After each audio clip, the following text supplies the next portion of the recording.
So for those of you that don't recognize this car, this is Jared Holt's Supra. I did drag week with it in 2016.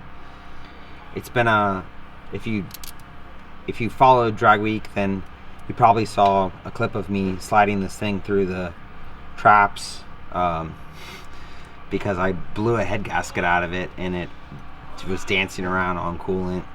And looking back, it was pretty reckless but pretty fun at the same time.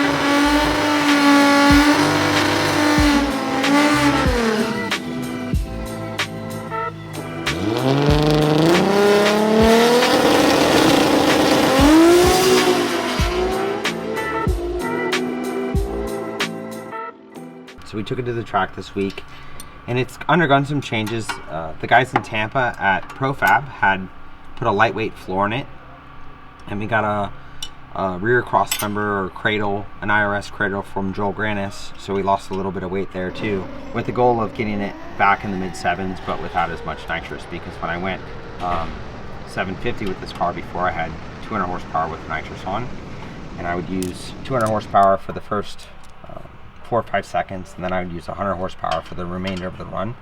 And I'd like to get to the point where it's not really dependent on the nitrous to go fast, because Jared lives in Oklahoma and he doesn't want me working on this car a lot, and I don't really want to have to work on it a lot. So if we use less nitrous, just use the turbo, it'll be a more reliable combination over time, because you have 50 pounds of boost and then a couple hundred horsepower with the nitrous. It's quite a bit of stress on an engine.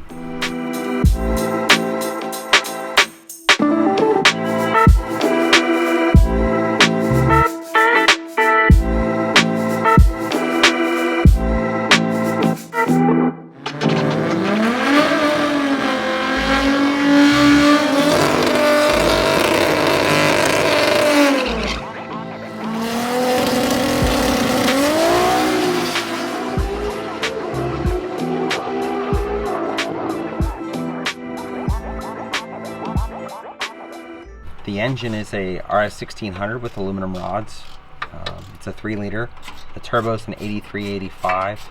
It's got a PHR dry sump kit, intake manifold with 12 injectors. So it's got 6 ID 2000s and 6 ID 1000s.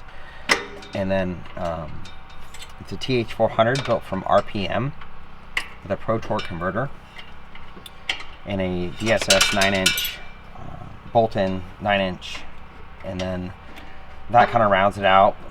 Still electric fuel pumps. It's a Weldon 2345.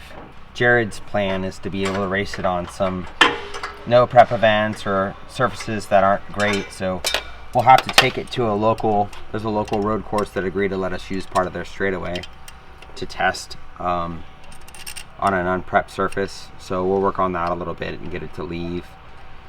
And it's interesting. It's a different set of challenges than our car with the 4-link, because the 4-link, when you let go of the trans brake, it pushes the tires down and the car up, the back of the car up, and it's very easy to drag race. Whereas this, it wants to wheelie, so you have to be careful with how much power you put in it in the first second or so. So there's some timing retard and some bringing the boost in slower and things like that, which to be honest, it makes it more challenging, because I had gotten so used to racing the white car that I forgot that an IRS car was so tricky, and it has quite a different feel when you let go of the trans brake to it. It kind of squats and rotates before it moves, and the 4-link car just kind of shoots out of the starting line. So, but it's an interesting ride either way, and it's a lot of fun. So right now we're just gonna make some small changes and get back to the track and run it some more.